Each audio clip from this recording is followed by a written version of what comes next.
मती गेली मती विना नीती गेली नीती विना गती गेली गती विना वित्त गेले वित्त विना शूद्र खचले इतके अनाथ एका अविद्येने केले असे म्हणणारे सत्यशोधक समाजाचे संस्थापक महात्मा ज्योतिराव फुले. डॉक्टर बाबासाहेब आंबेडकर यांचे गुरु संत कबीर च्या स्त्रीमुळे आपण एवढे संख्येने इथं उपस्थित राहू शकलो. त्या अंतक्रांतिकारी क्रांतीज्योती माता सावित्रीबाई फुले, पहिल्या महिला शिक्षिका फातिमा शेख, राष्ट्रसंत तुकडोजी महाराज आणि आयुष्यभर ज्या संतांना लोकांनी केलेली घाण साफ केली आणि संध्याकाळी आपल्या चित्रातून लोकांची डोके झालेली ते दगडाचे तार बनून लोकांच्या डोक्यांचा करणारे एकमेव संत संत गाडगे बाबा.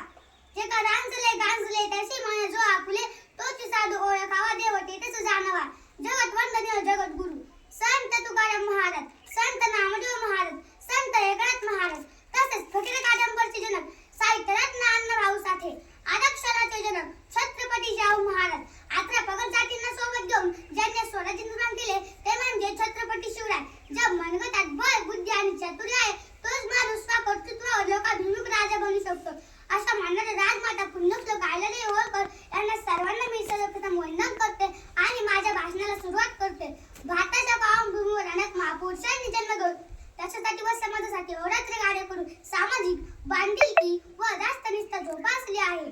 त्यांच्या सेवेचा वारसा आजही देशवासियांसाठी आदर्श मार्गदर्शक व दिशादर्शक ठरलेला आहे.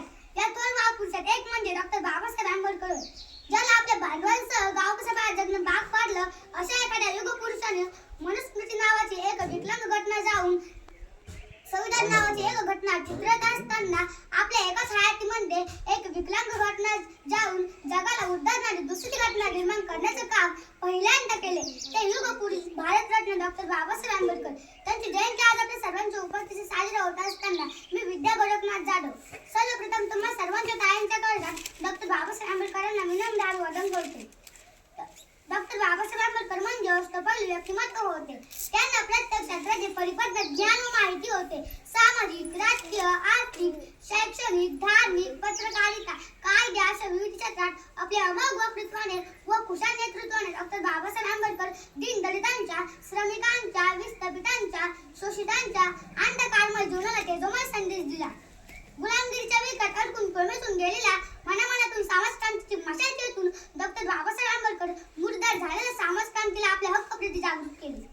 जो प्रतिकूल लोकमताला घाबरून जात नाही, दुसऱ्याच्या हाताचे बावले न होऊ नये की बुद्धी ज्याच्याकडे असते, ज्याला स्वाभिमान आहे तोच माणूस स्वातंत्र्य आहे असे मी समजतो असे त्यांचे विचार होते. डॉक्टर बाबासाहेब आंबेडकर सत्याच्या मार्गावर चालणारे खरे मार्गदर्शक होते. भ्रष्टाचार, अनिती, अत्याचार, अन्यायास त्यांचा प्रखर विरोध होता. जातीभेदाचे ते विरोधात होते. जातीभेद म्हणजे ही समाजाला लागलेली कीड. ही सामाजिक कीड नष्ट केल्याशिवाय समाज एकसंघ होणार नाही असे त्यांचे मत होते. त्यासाठी शिक्षणच वाघिणीचे दूध आहे आणि जो तो प्राशन करेल तो वाघासारखा गुरगुरल्याशिवाय राहणार नाही. म्हणून शिका, संघटित व्हा, संघर्ष करा असे त्यांचे मत होते. त्यांचे जीवन संघर्षाने व्यापलेले होते. या संघर्षातून त्यांनी मोठी क्रांती घडवून आणली. अशा पावन प्रतिमेला माझे कोटी कोटी नमन. डॉक्टर बाबासाहेब आंबेडकर यांना माहित होतं या काळाच्या कलावतनी दिली गेली पाहिजे. कारण हे जातीचं कालचक्र जर यशस्वी राहील तर दीनदलितांच्या गायतील मडकी, कमरेच्या डोळ्या आणि गाव कुसाबाद जीवन तसंच राहील. आत्महत्येच्या काळी त्यांना स्वतःच्या जीवनाचा जोहार करावा लागेल. कामगारांना मुलीमा पुढे उभे राहून चापकाचा मार खावा लागेल. श्रमिकांना भिकंगाल होऊन भीक मागावी लागेल. म्हणून बाबासाहेब आंबेडकरांनी या कालचक्राला स्वतःच्या आयुष्यावरती घाव झेलत असताना सुद्धा या कालचक्राच्या माध्यमातून परिवर्तन करण्याचं या कार्य केलं आपल्या सगळ्यांना पाहायला मिळते. एका सरपंच पदापासून ते पंतप्रधान पदापर्यंत आणि एका पटवारी पदापासून ते राष्ट्रपती पदापर्यंत असा कोणता क्षेत्र नाही ज्या क्षेत्रामध्ये मुलगी मुलाच्या बरोबरीने पुढे नाही. हे का तुमच्या नशिबाने तुम्हाला मिळालं नाही, हे का तुमच्या भाग्याने तुम्हाला मिळालं नाही, हे सर्व तुम्हाला मिळालेलं आहे. माता क्रांतीज्योती सावित्रीबाई फुले, क्रांती सूर्य महात्मा ज्योतिराव फुले यांच्या त्यागामुळे हे सर्व तुम्हाला